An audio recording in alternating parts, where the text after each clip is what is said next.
Hello friends, welcome to VRS learning. இன்றைக்கி நம்ம சேனலில் 12th standard physics lesson 1 electrostatics இந்த லெசனில் இருக்க 3 மார்க் எக்ஸ்ப்ளனேஷன் தான் இந்த வீடியோவில் பார்க்க போகிறோம். வாங்க பார்க்கலாம்.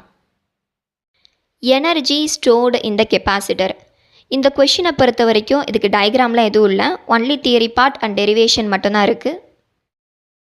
இப்போ தியரி பார்ட் பார்க்கலாம். Capacitor not only stores the charge but also it stores energy. நம்ம போன வீடியோவில் பார்த்துருப்போம், கெப்பாசிட்டர் கனெக்டட் இன் பேரலல் சீரீஸ் பார்த்துருப்போம். இதான் அந்த கெப்பாசிட்டர். ஃபார் எக்ஸாம்பிளுக்கு பார்க்கலாம், இது சார்ஜை மட்டும் ஸ்டோர் பண்ணி வைக்காது, எனர்ஜியும் ஸ்டோர் பண்ணி வைக்கும் அப்படின்னு சொல்கிறாங்க. When a battery is connected to the capacitor, electrons of total charge Q are transferred from one plate to the other plate. இந்த பாயிண்ட்க்கு மீனிங் என்ன அப்படின்னா, இப்போ ஃபார் எக்ஸாம்பிளுக்கு இந்த கொஷினில் பார்க்கலாம், இந்த கெப்பாசிட்டரில் இப்போ ஒரு பேட்ரி நம்ம கனெக்ட் பண்ணியிருக்கோம். கனெக்ட் பண்ணியிருக்கும் போது அந்த டோட்டல் சார்ஜில் இருக்க அந்த எலக்ட்ரான்ஸ் எல்லாமே ஒரு பிளேட்லேருந்து இன்னொரு பிளேட்டுக்கு ட்ரான்ஸ்ஃபர் ஆகுது அப்படின்னு சொல்கிறாங்க. Next point, to transfer the charge work is done by the battery. அந்த சார்ஜை ட்ரான்ஸ்ஃபர் பண்ணுறதுக்காக அந்த பேட்ரியே ஒரு வேலை செய்யுது. This work done is stored as electrostatic potential energy in the capacitor. அந்த வேலை நடக்குதுல்ல, அதைத்தான் நம்ம எலக்ட்ரோஸ்டாட்டிக் பொட்டன்ஷியல் எனர்ஜி அப்படின்னு சொல்கிறோம். இப்போ வாங்க டெரிவேஷன் பார்ட்குள்ளே போகலாம். இப்போ ஒர்க் டன் ஃபார்முலா பார்த்திங்க அப்படின்னா W is equal to V into Q. V அப்படிங்கிறது பொட்டன்ஷியல் டிஃப்ரென்ஸ், Q அப்படிங்கிறது சார்ஜ். அந்த சார்ஜை எவ்வளோ தூரம் ட்ரான்ஸ்ஃபர் பண்ணிட்டு போகுது அப்படிங்கிறத இப்போ கண்டுபிடிக்க போகிறோம். Next line, dW is equal to V into dQ. ஏன் D போட்டிருக்கோம் அப்படின்னா சேஞ்ச் ஆகுது அப்படிங்கிறத நம்ம D யூஸ் பண்ணி மென்ஷன் பண்ண போகிறோம். இப்போ ஒர்க் நடக்க போகுது, அப்போ பொட்டன்ஷியல் டிஃப்ரென்ஸ் அதே தான் இருக்கும், எதுவும் மாறாது. சார்ஜ் தான் இங்கேருந்து அங்கே ட்ரான்ஸ்ஃபர் ஆக போகுது, ஸோ அதனால D போட்டிருக்கோம். ஓகேவா? இப்போ கெப்பாசிட்டன்ஸ் நம்ம ஆல்ரெடி பார்த்துருப்போம், Q/V. இப்போ V வேணும் அப்படின்னா Q/C. ஆல்ரெடி நம்ம பார்த்துருப்போம் போன கொஷின்லே. நமக்கு எது வேணுமோ அதை லெஃப்ட் சைடில் வச்சுக்கோங்க. அப்போ Q/V is equal to C, 1/V is equal to C. மல்டிப்ளையாக இருக்க Q டிவைட் ஆகிடும். நெக்ஸ்ட்டு V மட்டும் வேணும்னா இது ரெசிப்ரோக்கல் ஆகி நமக்கு இந்த வேல்யூ கிடச்சிருது. ஓகேவா? இப்போ Vக்கு பதிலாக அதை ரீப்ளேஸ் பண்ணிக்க போகிறோம். இப்போ ரெண்டையுமே இன்டகிரேட் பண்ண போகிறோம். இந்த சைடு இன்டகிரேஷன், இந்த சைடு இன்டகிரேஷன். நெக்ஸ்ட்டு இங்கே C ஒரு கான்ஸ்டன்ட், அதனால் அதை வெளியில் எடுக்க போகிறோம். அப்போ 1/C, ஏன்னா டினாமினேட்டரில் இருக்கனால வெறும் Cன்னு எடுக்க முடியாது, அதனால் 1/C அப்படின்னு வெளியில் எடுத்துக்க போகிறோம். இந்த சைடு லிமிட் அப்ளை பண்ண போகிறோம். இங்கே சார்ஜ் இருக்கனால 0லேருந்து Q வரைக்கும் சார்ஜ் அப்ளை பண்ணிடுறோம், அப்பர் லிமிட்டும் லோயர் லிமிட்டும். நம்ம ஏன் இப்போ லிமிட் 0லேருந்து Q வரைக்கும் எடுத்திருக்கோம் அப்படின்னா, இனிஷியலாக நம்மக்கிட்ட எந்த ஒரு சார்ஜுமே இருக்காது, ஸோ அதனால் 0ன்னு எடுத்திருக்கோம். 0லேருந்து Q வரைக்கும் போகுது அப்படின்னு சொல்லிட்டோம். இங்கே டிஃப்ரென்சேஷனையும் டிஃப்ரென்சேஷனும் நம்ம கேன்சல் பண்ணிடுறோம். இன்டகிரேஷனும் டிஃப்ரென்சேஷனும் பக்கத்தில் இருந்தால் தானாகவே கேன்சல் ஆகிடும்.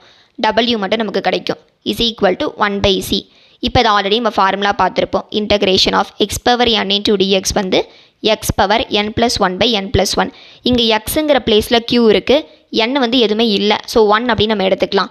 இப்போ இங்கே எக்ஸுக்கு பதிலாக Q ரீப்ளேஸ் பண்ணுறோம், n 1 எடுத்துக்கிட்டோமா, அப்போ 1 + 1 2 பை, அதே மாதிரி 1 + 1 2. லிமிட்டை இந்த சைட் கொண்டு வந்துடுறோம். ஓகேவா? இப்போ நெக்ஸ்ட் ஸ்டெப் என்ன அப்படின்னு பார்த்தீங்கன்னா, இந்த 2வை வெளியில் கொண்டு வந்துடுறோம். இந்த 2 அப்படியே வச்சும் நம்ம upper limit minus lower limit பண்ணால் இன்னும் கொஞ்சம் பெருசாக போகும் ஸ்டெப்பு. அதனால் 2 கான்ஸ்டன்ட் தானே, அதனால் வெளியில் எடுத்துறோம். ஓகேவா? டிவைடில் இருக்கிறனால அப்படியே கீழே போயிடுது. ஓகே, இப்போ இந்த Q இங்கே ரீப்ளேஸ் பண்ணுறோம். Q² மைனஸ் இந்த 0 இங்கே ரீப்ளேஸ் பண்ணால் 0². 0² தானே வரும், அது நமக்கு தேவையில்லை. நெக்ஸ்ட் ஸ்டெப் பார்த்திங்க அப்படின்னா W is equal to 1/2C into Q². Q² நியூமரேட்டரில் அப்படியே கொண்டு வந்துடும். ஓகேவா? இப்போ என்ன அப்படின்னா கெப்பாசிட்டன்ஸ் Q/V நம்ம ஆல்ரெடி பார்த்துருப்போம். இப்போ Qக்கு பதிலாக நம்ம ஒன்று ரீப்ளேஸ் பண்ண போகிறோம். அப்போ Q மட்டும் வேணும்னா CV அப்படின்னு வந்துடும். அப்போ இங்கே Q² அப்படின்னா இங்கே C² V² அப்படின்னு வந்துடும் by 2C. ஓகேவா? மேலே இருக்க Cயும் கீழே இருக்க Cயும் உனக்கு கேன்சல் ஆகிடும். அப்போ W is equal to CV²/2 அப்படின்னு கிடச்சிரும். கீழே 2 இருக்கனால 1/2 half அப்படின்னு எழுதிக்கலாம், இப்படியே எழுதிக்கலாம். ஓகேவா? பாருங்கள், this work done is stored as electrostatic potential energy in the capacitor. இப்போ நம்ம கண்டுபிடிச்சிருக்கோம்ல ஒர்க்கு, இதுதான் கெப்பாசிட்டரோட எலக்ட்ரோஸ்டாட்டிக் பொட்டன்ஷியல் எனர்ஜி அப்படின்னு சொல்கிறாங்க. அதோட சிம்பிள் U, அதனால் Wக்கு பதிலாக Uவை ரீப்ளேஸ் பண்ணி அதை அப்படியே எடுத்து எழுதிக்கிறோம். நெக்ஸ்ட்டு அந்த ஈக்குவேஷனை வச்சே ஒரு லைன் சொல்லியிருக்காங்க. This stored energy is directly proportional to the capacitance of the capacitor and the square of the voltage between the plates of the capacitor. இப்போ நமக்கு ஸ்டோர் பண்ண எனர்ஜி கெப்பாசிட்டன்ஸ்க்கு டைரக்ட்லி ப்ரப்போர்ஷனாக இருக்குது, ஸ்கொயர் ஆஃப் த வோல்டேஜ்க்கு டைரக்ட்லி ப்ரப்போர்ஷனாக இருக்குது அப்படின்னு சொல்கிறாங்க. ஒன்றுமே இல்லை, இந்த ஈக்குவேஷனை தான் அப்படியே தியரிட்டிக்கலாக எழுதியிருக்காங்க. இப்போ என்ன பண்ண போகிறோம் அப்படின்னா, replace C as epsilon naught A by D. சிக்கு பதிலாக எஃப்இஸ்லான் நாட் ஏ பை டியை ரீப்ளேஸ் பண்ண போகிறோம். இந்த வேல்யூ எப்படி வந்துச்சு அப்படின்னா, இதுக்குன்னு ஒரு 3 மார்க் இருக்குது, capacitance of a parallel plate capacitor அப்படின்ட்டு. அதை நம்ம நெக்ஸ்ட் வீடியோவில் பார்க்கலாம். பியை வந்து இடி, அதாவது இ அப்படின்னா எலக்ட்ரிக் ஃபீல்டு, டி அப்படின்னா டிஸ்டன்ஸ். இதை நம்ம ஆல்ரெடி போன வீடியோலேயே பார்த்துருப்போம்.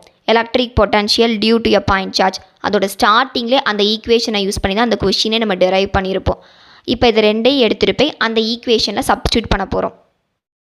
இப்போ என்ன பண்ண போகிறோம் அப்படின்னா, இந்த ஈக்குவேஷனில் அந்த 2 வேல்யூஸையும் கொண்டு போய் சப்ஸ்டியூட் பண்ண போகிறோம். u is equal to 1/2, சிக்கு பதிலாக epsilon naught A by D, விக்கு பதிலாக இடி. இங்கே வி ஸ்கொயர் இருக்கனால இ ஸ்கொயர் டி ஸ்கொயர். இப்போ நியூமரேட்டரில் இருக்க ஒரு டியும் டினாமினேட்டரில் இருக்க டியும் கேன்சல் ஆகிடும். கேன்சல் ஆன பிறகு இந்த ஈக்குவேஷன் இப்படி தான் இருக்கும். இப்போ நெக்ஸ்ட் என்ன சொல்கிறாங்க அப்படின்னா, the energy stored per unit volume of space is called energy density. ஏன்னா நமக்கு கொஷினில் எனர்ஜி தான் கண்டுபிடிக்க சொல்கிறாங்க. எனர்ஜி டென்சிட்டி அப்படின்னா நம்ம ஸ்டோர் பண்ணியிருக்க எனர்ஜி பெர் யூனிட் அப்படின்னா டிவைடில் போயிடும், வால்யூம். இதான் ஃபார்முலா. இது வந்து ஸ்மால் யூஇ, அதான் வந்து எனர்ஜி டென்சிட்டியோட சிம்பிள். இப்போ யூ வந்து நம்ம ஆல்ரெடி இங்கே கண்டுபிடிச்சிருக்கோம், அதை எடுத்து இங்கே சப்ஸ்டியூட் பண்ணிக்கலாம். வால்யூம் அப்படின்னா என்ன, ஏரியா இன்டூ டிஸ்டன்ஸ், நமக்கு ஆல்ரெடி தெரியும். ஏரியா ஏ எடுத்துக்கலாம், டிஸ்டன்ஸுக்கு பதிலாக டியை ரீப்ளேஸ் பண்ணிக்கலாம். நியூமரேட்டர்லி ஏடி இருக்குது, டினாமினேட்டர்லி ஏடி இருக்குது, அதை ரெண்டையுமே நம்ம கேன்சல் பண்ணிடுறோம். அப்போ நமக்கு கிடைக்கக்கூடிய எனர்ஜி டென்சிட்டி வந்து 1/2 எஃப்இஸ்லான் நாட் இ ஸ்கொயர். இதான் ஃபைனல் ஆன்சர். அவ்வளோதான். இந்த வீடியோவில் வந்து எனர்ஜி ஸ்டோர்டு இந்த கெப்பாசிட்டர் இந்த 3 மார்க் ஃபுல்லாக பார்த்தாச்சு. நெக்ஸ்ட் வீடியோவில் capacitance of a parallel plate capacitor இந்த 3 மார்க்கோட எக்ஸ்ப்ளனேஷன் பார்க்கலாம். இந்த வீடியோ உங்களுக்கு பிடிச்சிருக்குன்னு நம்புகிறேன். கண்டிப்பாக உங்கள் ஃப்ரெண்ட்ஸ்க்கும் ஷேர் பண்ணுங்கள், அவங்களுக்கும் ரொம்ப யூஸ்ஃபுல்லாக இருக்கும். தேங்க்ஸ் ஃபார் வாட்சிங்.